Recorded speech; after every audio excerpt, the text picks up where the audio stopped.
देखिए, ये H bomb तो नहीं है, एच बॉम्ब आ रहा है, हाइड्रोजन बॉम्ब आ रहा है। ये एक और उदाहरण है वोट चोरी का। पिछली बार मैंने आपको एडिशंस के बारे में बताया था, ये हम आपको डिलीशंस के बारे में दिखा रहे हैं, और सबूत के साथ हम आपको दिखाएंगे कि ये जो डिलीशंस हुए हैं ये सेंट्रलाइज तरीके से कॉल सेंटर के प्रयोग करके, सॉफ्टवेयर के प्रयोग करके किए गए हैं।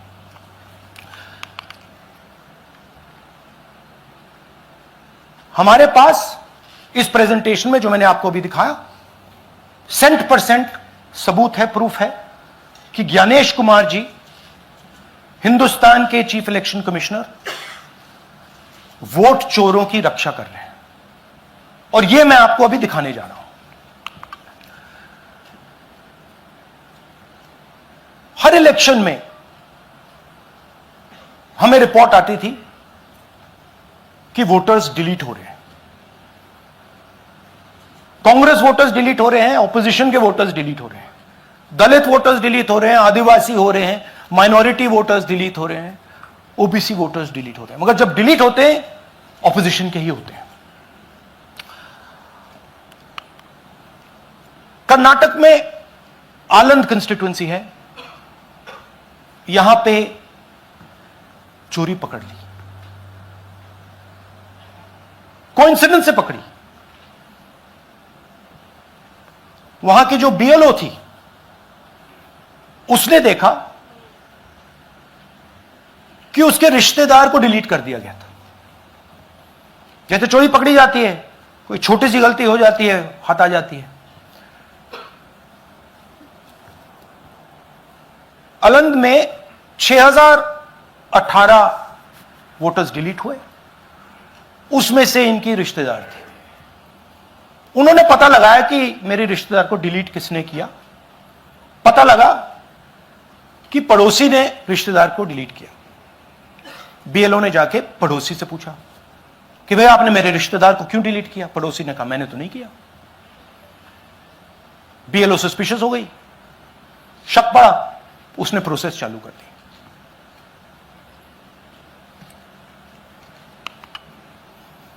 पता क्या लगा कि कोई ना कोई, किसी ने आलंद में वोटर डिलीशन सिस्टमैटिकली ऑर्गेनाइज तरीके से, सेंट्रलाइज तरीके से किया। हमें यह नहीं मालूम कि आलंद में कितने वोटर डिलीट हुए, क्योंकि इससे बहुत ज्यादा हो सकते हैं। 6000, तकरीबन 6000 पकड़े गए, उस पर इन्वेस्टिगेशन हो गया। क्या पता लगा कि फाइलिंग ऑटोमेटिकली ऑनलाइन हो रही है। मोबाइल नंबर्स कर्नाटक के नहीं यूज हो रहे, मोबाइल नंबर्स दूसरी स्टेट्स के यूज हो रहे हैं। इनफैक्ट कर्नाटक के नंबर थे ही नहीं उसमें। मतलब आप दिल्ली में बैठे डिलीट कर रहे हो, आपका नंबर तमिलनाडु का है। आप गुड़गांव में डिलीट कर रहे हो, आपका नंबर झारखंड का है। और जब हम चेक कर रहे हैं कि भैया आपका नंबर है, तो आपका नंबर है ही नहीं, किसी और का नंबर है। और टारगेट करके कांग्रेस वोटर्स को डिलीट किया गया। ये गोदाबाई जी हैं, इनके नाम पर 12 वोटर्स डिलीट किए गए। इनको मालूम ही नहीं, इनको पता ही नहीं कि इन्होंने 12 वोटर्स डिलीट किए। दिखाइए जरा। ಇಲೆಕ್ಷನ್ ಟೈಮ್ ಈಗ ये इनका वीडियो है। ನಾ ಅರ್ಜಿ ಹಾಕಿಲ್ಲ, ನನಗೆ ಅದಕ್ಕೆ ಸಂಬಂಧ ಇಲ್ಲ। ಅದು ಯಾರು ಹೊಟ್ಟಿ ಕಿಚ್ಚಿಗೆ ಯಾರು ಏನ ಹಾಕ್ಯಾರ ಅನ್ನೋದು ನನಗೆ ಗೊತ್ತಾಗಿಲ್ಲ। तो इनको आइडिया नहीं है कि इन्होंने वोटर्स डिलीट कर दिए।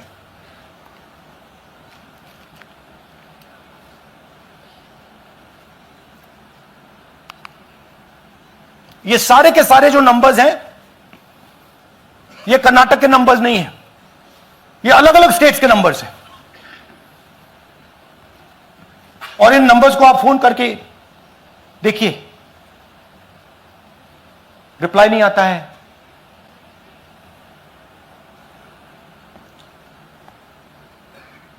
तो सवाल यह है कि किसके नंबर्स हैं, ये किसने ऑपरेट किए, जब इन्होंने ऑपरेट किए ये कहां थे, आईपी एड्रेस क्या था, ओटीपी कैसे जनरेट हुआ, कहां गया, यह सवाल है। यह दूसरा उदाहरण, सूर्यकांत जी जो अभी स्टेज पे आए थे, इन्होंने 12 वोटर्स को 14 मिनट में डिलीट कर दिया।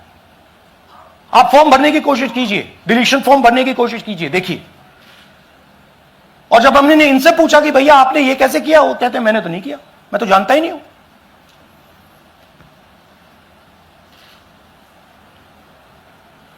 बबीता चौधरी जी का इन्होंने एक नाम डिलीट किया, यहां खड़ी हैं बबीता जी, यहां है, सूर्यकांत जी यहां है, आ जाइए जरा स्टेज पे, 1 सेकंड आ जाइए। ये दोनों खड़े हैं यहां पे, सूर्यकांत जी, बबीता जी। इनको मालूम ही नहीं कि इन्होंने डिलीट किया। Thank you. नागराज जी, इन्होंने 2 एप्लीकेशन 36 सेकंड में फाइल कर दी है। और मजे की बात देखिए, ये 4 बजे सुबह उठ के फाइल कर रहे हैं। पता नहीं क्या हुआ, 4 बजे सुबह कहा कि भैया मैं 2 वोटर को डिलीट करूंगा, और कितने 36 सेकंड में डिलीट कर दिए, फिर सो गए।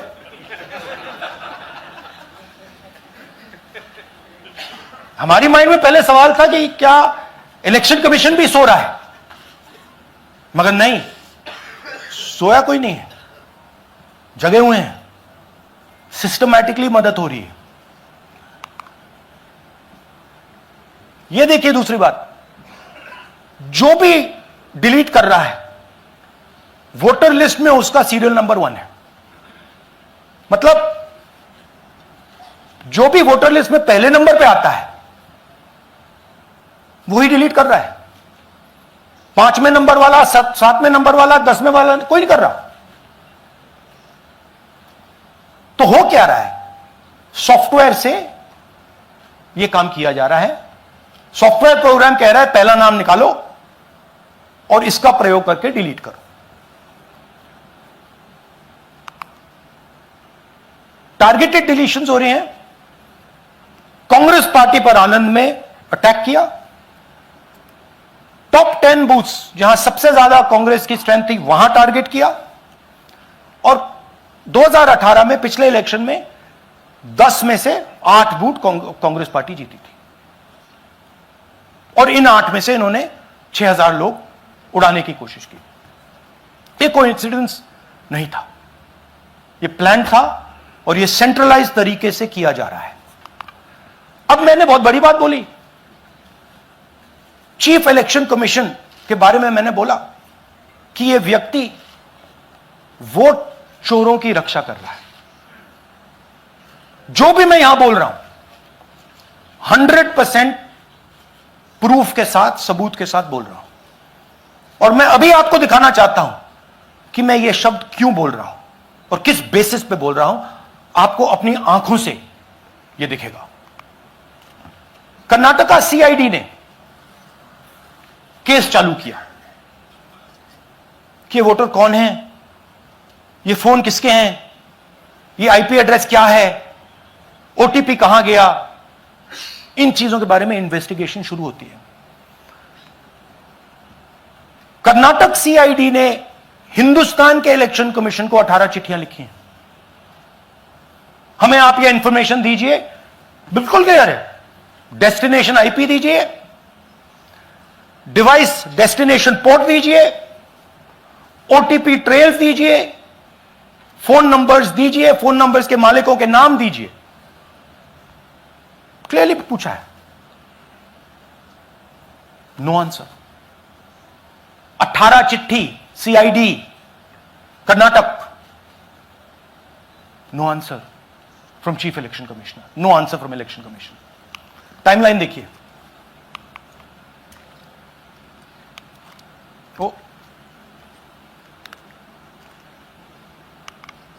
ओके, फरवरी 23 में इन्वेस्टिगेशन शुरू होती है। मार्च 23 में कर्नाटक का सीआईडी चिट्ठी लिखती है ईसीआई को कि हमें सारे डिटेल्स दे दीजिए। अगस्त में इनकंप्लीट डिटेल्स दी जाती हैं, जिससे कोई इन्वेस्टिगेशन आगे नहीं बढ़ेगा। जिन चीजों की जरूरत थी वो नहीं दी, जिसकी जरूरत नहीं थी वो सारी दे दी। पहला सबूत। दूसरा सबूत, 18 बार रिमाइंडर लेटर गए हैं। आपको अगर सीआईडी एक बार लेटर भेज दे और आप नहीं गए, आप जानते हो क्या होगा। यहां पे इलेक्शन कमीशन को 18 बार लेटर गए हैं, कुछ नहीं हुआ है। बाद में क्या होता है, कर्नाटक ईसी इलेक्शन कमीशन को लिखता है, कहता है भैया हमें दे दीजिए, आपको इंफॉर्मेशन देना पड़ेगा। No reply. मार्च 25 में आखिरी लेटर सितंबर में गया है, कुछ ही दिन पहले। No reply from EC. यह है सबूत कि ज्ञानेश कुमार जी वोट चोरों की रक्षा कर रहे हैं, और यह ब्लैक एंड व्हाइट सबूत है, इसमें कोई कंफ्यूजन नहीं है कहीं।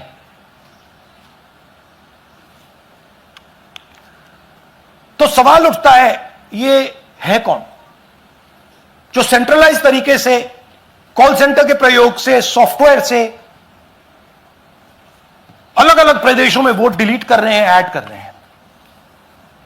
इलेक्शन कमीशन जानता है, ज्ञानेश कुमार जी जानते हैं। अच्छा, ये सिर्फ आनंद में नहीं हुआ, ये अलग अलग कंस्टिट्यूएंसीज में हुआ है। आनंद में लीगल प्रोसेस चालू हो गई, पकड़ लिया। यहां महाराष्ट्र में उसी मोडस ऑपरेंडी से, उसी सिस्टम से यहां पे वोट ऐड हुए हैं। आनंद में डिलीट, रजौरा में एडिशन। 6850। आपको याद होगा पिछले प्रेजेंटेशन में मैंने आपको नाम दिखाए थे, ये देखिए वही नाम यहां है। वही सिस्टम महाराष्ट्र में चल रहा है जो कर्नाटक में चल रहा था। नाम वैसे ही है, जेडब्ल्यू जेडब्ल्यू जेडब्ल्यू, पता वैसा है, जेडब्ल्यू जेडब्ल्यू, नाम यू ऐसे किसी ने टाइप करके लगा दिया। तो जो ये काम कर रहा है, ये उत्तर प्रदेश में, हरियाणा में, बिहार में, कर्नाटक में, महाराष्ट्र में वही कर रहा है।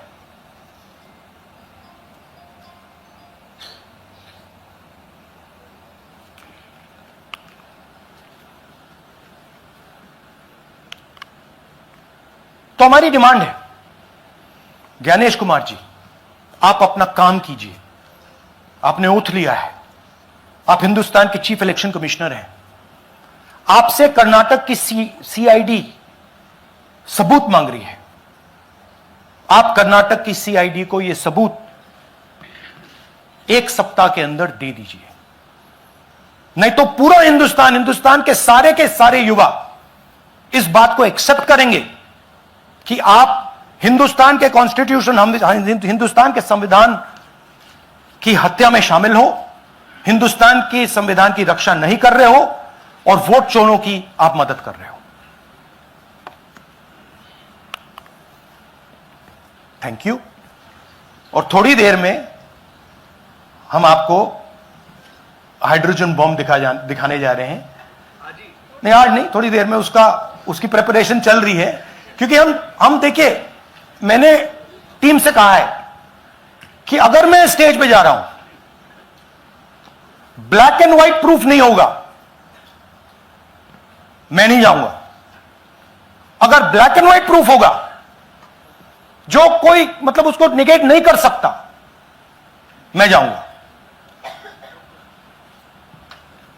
मैं देश के कॉन्स्टिट्यूशन की रक्षा कर रहा हूं, संविधान की रक्षा कर रहा हूं, मैं लोकतंत्र की रक्षा कर रहा हूं, और मैं सच्चाई आपके सामने रख रहा हूं। So first of all, this is not the H bomb. H bomb is coming. this is another milestone in setting up and demonstrating to the youth of this country how elections are being rigged.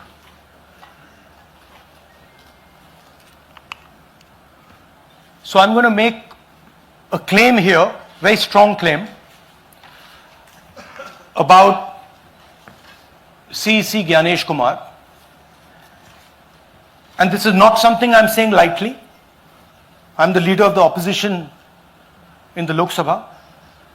This is something I'm saying after solid proof that I'm going to show you, the youth of India, the people of India today.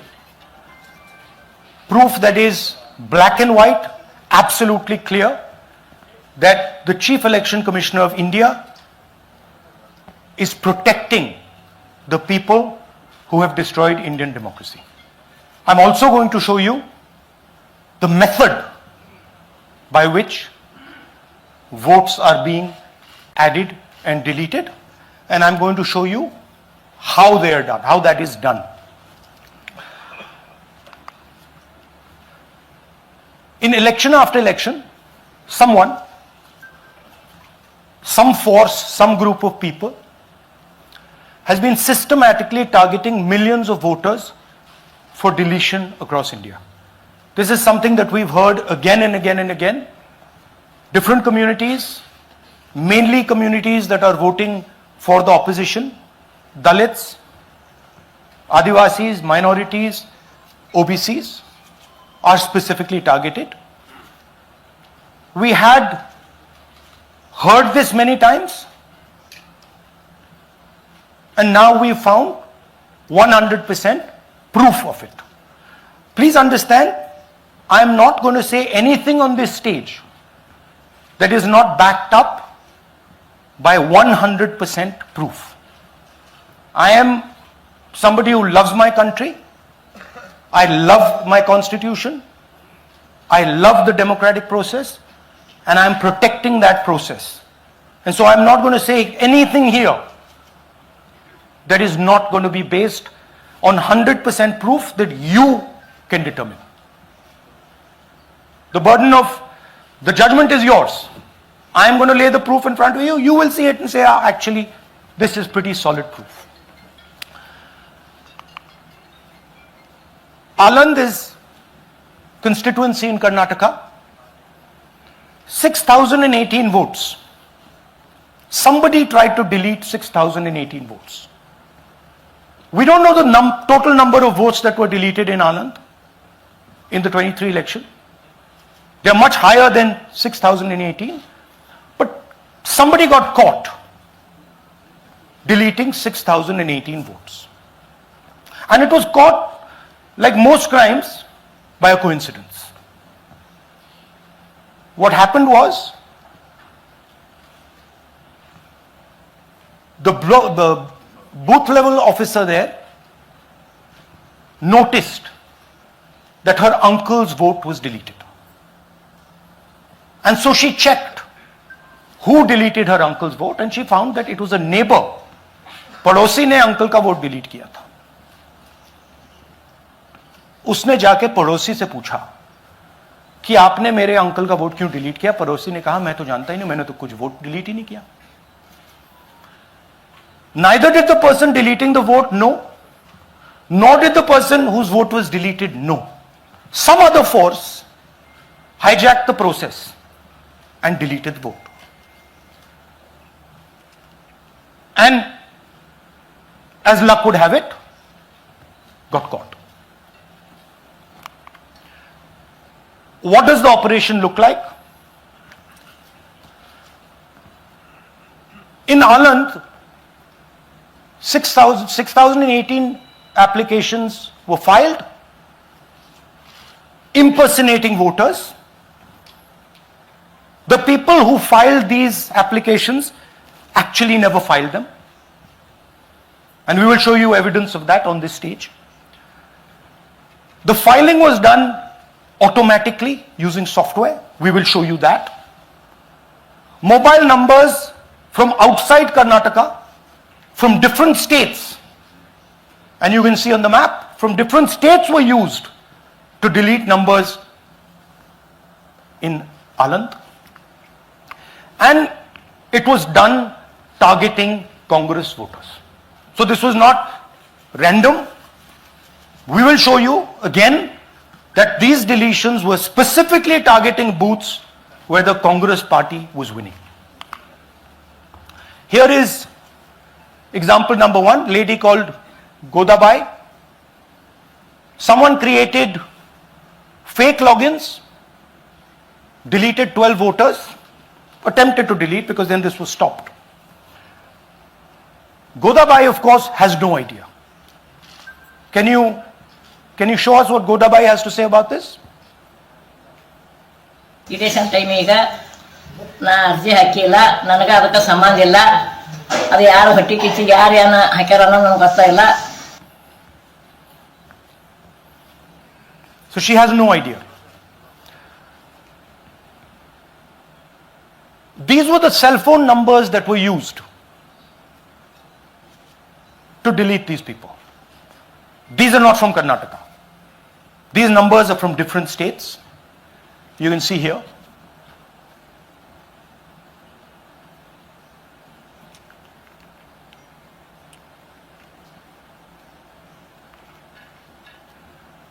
So the question is,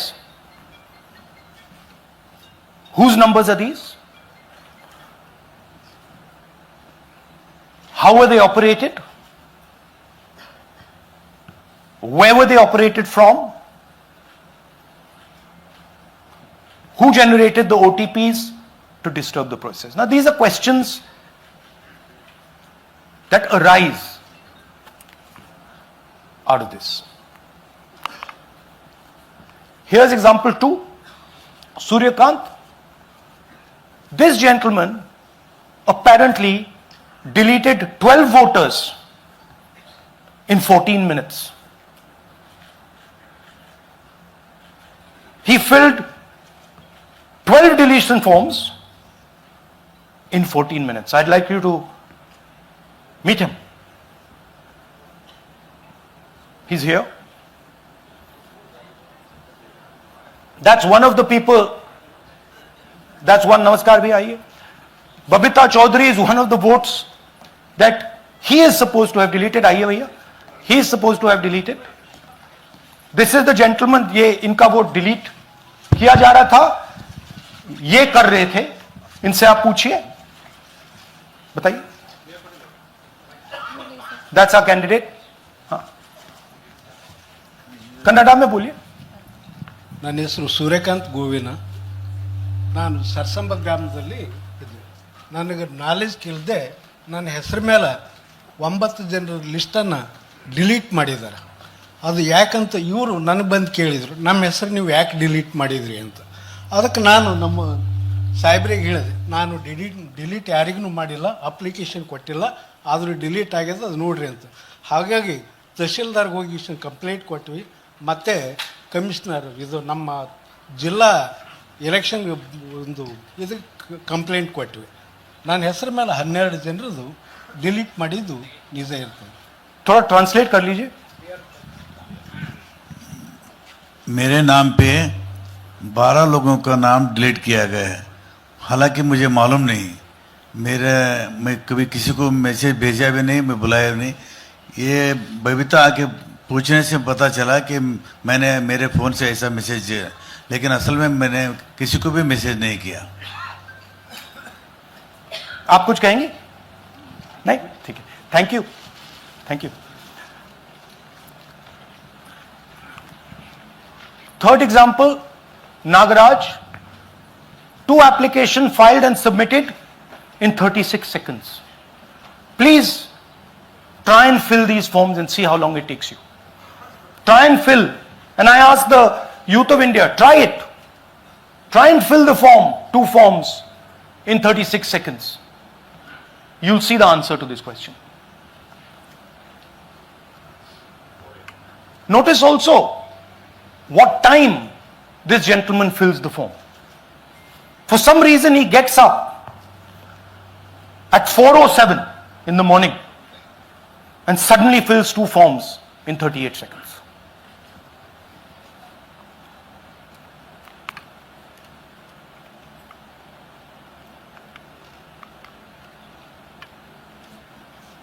Now let's talk about how this is being done and why I'm saying and we are saying that this is being done in a centralized manner, and this is being done not using individuals but using software. Look at the serial numbers. Serial number 1, serial number 1, serial number 1, serial number 1. Serial number 1 means that this is the first person whose name, this is the first name in the booth. So a software is picking up the first name in the booth and using it to delete voters. So someone ran an automated program that ensured the first voter of the booth was the applicant. That same person got cell phones from outside the state, used them to file the applications. And we are pretty certain that this was done in a centralized manner and it was done at scale. This was not done in a, at a worker level. This was done at a call center level. Okay? Targeted deletions in strong Congress booths. The top 10 booths with maximum deletions are Congress strongholds. Congress won 8 other 10 booths in 2018. This was not a coincidence. This is a planned operation. Now, let's come to why I'm making such a direct accusation about this gentleman, Gyanesh Kumar. There is an ongoing investigation on this matter in Karnataka. The CID of Karnataka has sent 18 letters in 18 months. 18 letters in 18 months to the Election Commission. And they have asked the Election Commission for some very simple facts. Number 1, give us the destination IP from where these forms were filled. Number 2, give us the device destination ports from where these applications were filed. And number 3, most important, give us the OTP trails, because when you file, you have to get an OTP. 18 times in 18 months. The CID of Karnataka has written to the Election Commission for this. And they are not giving it. Why are they not giving it? Because this will lead us to where the operation is being done from. And we are absolutely convinced where this is going to lead. I'll give you a little bit of the chronology. FIR is filed February 23. Karnataka CID writes to ECI requesting all details of these numbers and these transactions almost immediately in March. In August, EC gives a reply, doesn't fulfill any of the demands, and doesn't give us the information. Doesn't give the CID of Karnataka the information that will lead them to their destination. January 24, Karnataka CID writes to ECI again and says, please send us full information. No answer. Karnataka CID by September 25, last letter went in September 25, has written 18 reminder letters. While this is going on, the CEC of Karnataka writes to the Election Commission in Delhi and says, there is a matter. Please provide this information. And the CEC of Karnataka multiple times asks the Election Commission. No answer. Now this is absolute solid proof that Gyanesh Kumar is protecting the people who are doing this. This is also absolute solid proof, what I've shown you, that this is being done in a centralized way, this is being done at scale, and this is being done using large resources. Question is, who is the someone? And the answer is with the EC today. The Election Commission of India knows who is doing this. And I want every single youngster in India to know that they are attacking this. And this is your future. When they are not giving this information, they are defending the murderers of our democracy. And it is important that every youngster knows this. Your jobs, your future, your aspirations all come from this instrument. And the Chief Election Commissioner, Mr. Gyanesh Kumar, is not telling the CID of Karnataka who is doing this. This is not an isolated case. There are many such cases. Here is another one. Maharashtra, Rajora, same idea. 6,850 targeted voters added. Anand we caught deletions, Rajora we caught additions. But the basic idea is the same. Phones from outside, people who are supposed to have added voters don't know that they've added voters, people who have deleted voters don't know that they've deleted voters. You can see, you might remember that, those names there, JW, JW, JW, JW from the last presentation. Same model. So it's the same system that is doing this. It's doing it in Karnataka, it's doing it in Maharashtra, it's done it in Haryana, it's done it in UP, and we have proof of all of it.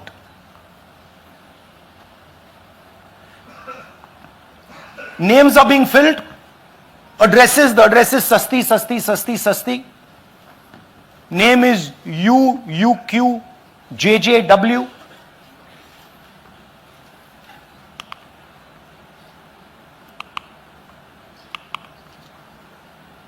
So, what are we saying here? That the Chief Election Commissioner of India, Gyanesh Kumar, needs to stop protecting the people who are destroying Indian democracy. We have given you 100% bulletproof proof here. It cannot be doubted. You have seen it with your own eyes. Right? EC has to release this data of these phones, these OTPs, within a week. Otherwise, we will know for sure that Gyanesh Kumar is protecting the people who are destroying and attacking the constitution. बहुत बहुत धन्यवाद, नमस्कार, जय Hind. Sir 3 सवाल। PTI से संजीव चोपड़ा। या Rahul ji, this side. या राहुल जी इधर। हाँ, कहाँ है? To your right. हाँ, हेलो। राहुल जी, आज आपने नया खुलासा किया है कि कैसे वोट चोरी हो रही है। आपने पहले भी महादेवपुरा के बारे में बताया कि कैसे एडिशंस हो रही हैं, अब आपने बताया कैसे डिलीशंस हो रही हैं। लेकिन देखने में ये आ रहा है कि इलेक्शन कमीशन इस पे कोई एक्शन नहीं ले रहा और आगे चल के वो तैयारी कर रहे हैं पूरे देश में एसआईआर लाने की। तो आप इस मुहिम को आगे कहां तक ले जाएंगे और एसआईआर के बारे में क्या करने वाले हैं? देखिए, हम आपके सामने क्रिमिनलिटी रख रहे हैं। हमारा काम आपके सामने सच्चाई रखने का है और हम रख रहे हैं। हिंदुस्तान में दूसरे इंस्टीट्यूशंस भी हैं, सिर्फ इलेक्शन कमीशन नहीं है, लीगल सिस्टम है, उनको भी इन चीजों को देखना चाहिए। यहां पे हम चीफ इलेक्शन कमिश्नर के बारे में ब्लैक एंड व्हाइट कह रहे हैं। आपने कहा कि हमने एडिशन डिलीशन दिखाया,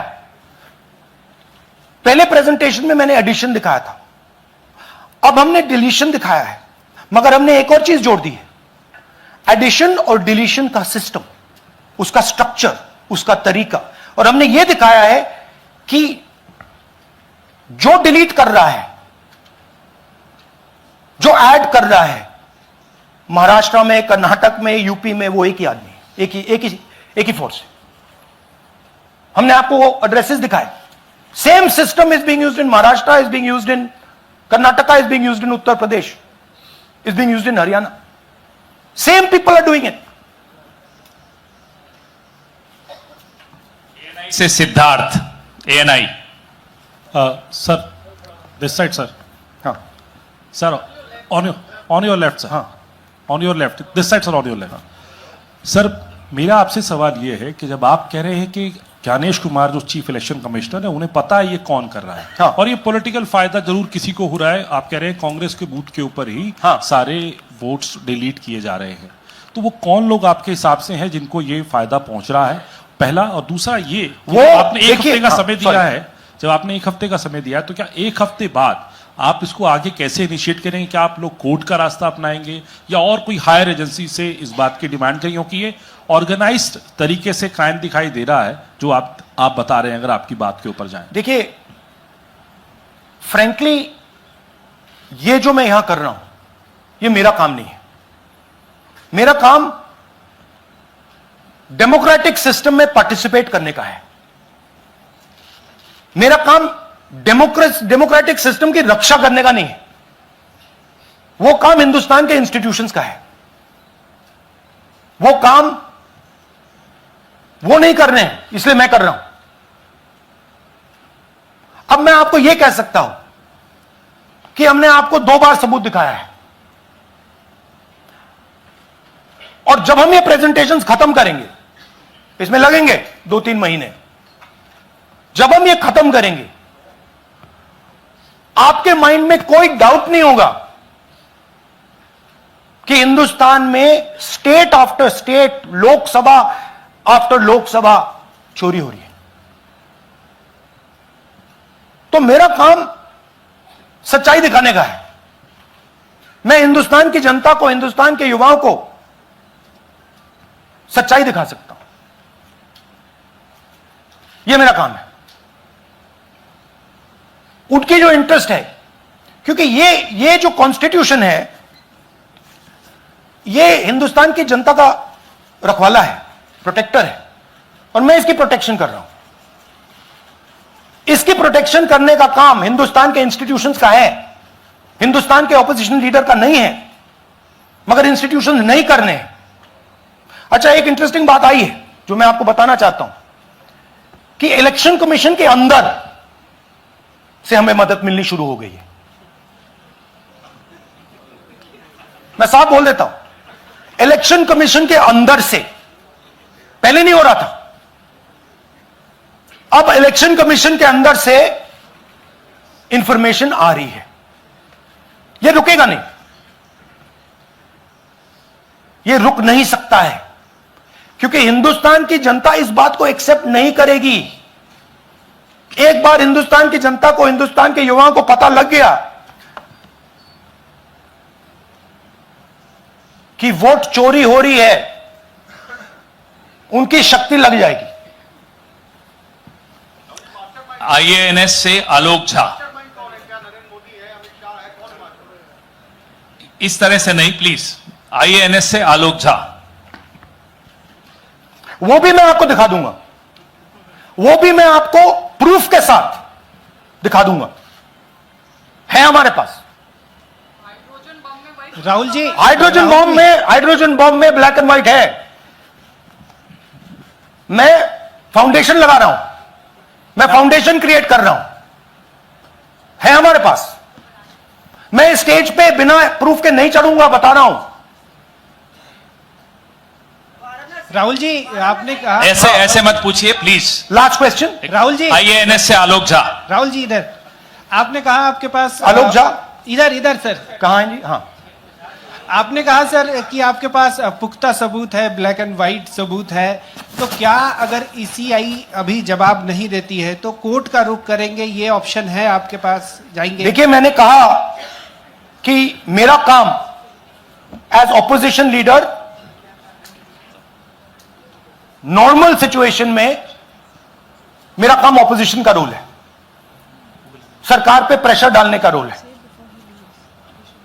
मेरा काम हिंदुस्तान के लोकतंत्र को बचाने का नहीं है। मैं वो काम कर रहा हूं, इस स्टेज पे मैं वो काम कर रहा हूं। तो मेरी सोच है कि as a patriotic Indian, as somebody who loves India, who loves the constitution, it is my duty to put the truth in front of the people of India. अब अगर हिंदुस्तान के इंस्टीट्यूशंस कुछ करना चाहते हैं, वो करेंगे।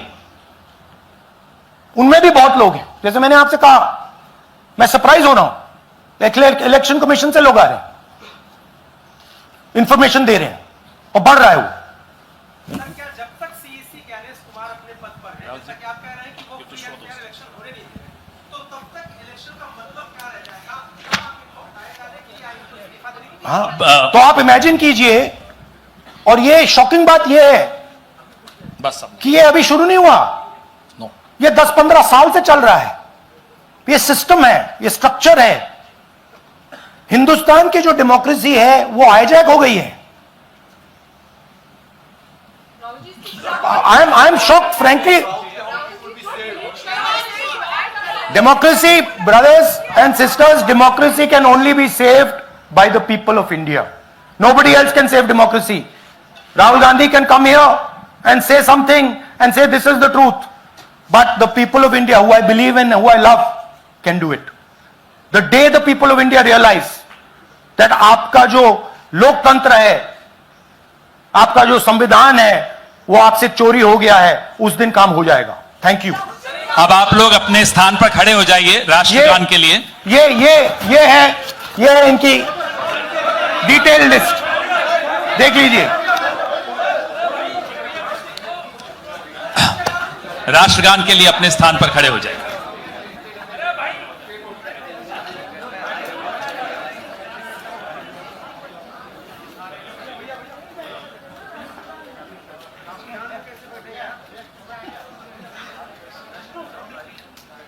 भारत भाग्य विधाता, पंजाब सिंध गुजरात मराठा द्राविड उत्कल गंगा, विंध्य हिमाचल यमुना गंगा उच्चल जलधि तरंगा, तव शुभ नामे जागे, तव शुभ आशीष मागे, गाहे तव जय गाथा, जन गण मंगलदायक जय हे भारत भाग्य विधाता, जय हे जय हे जय हे जय जय जय जय हे।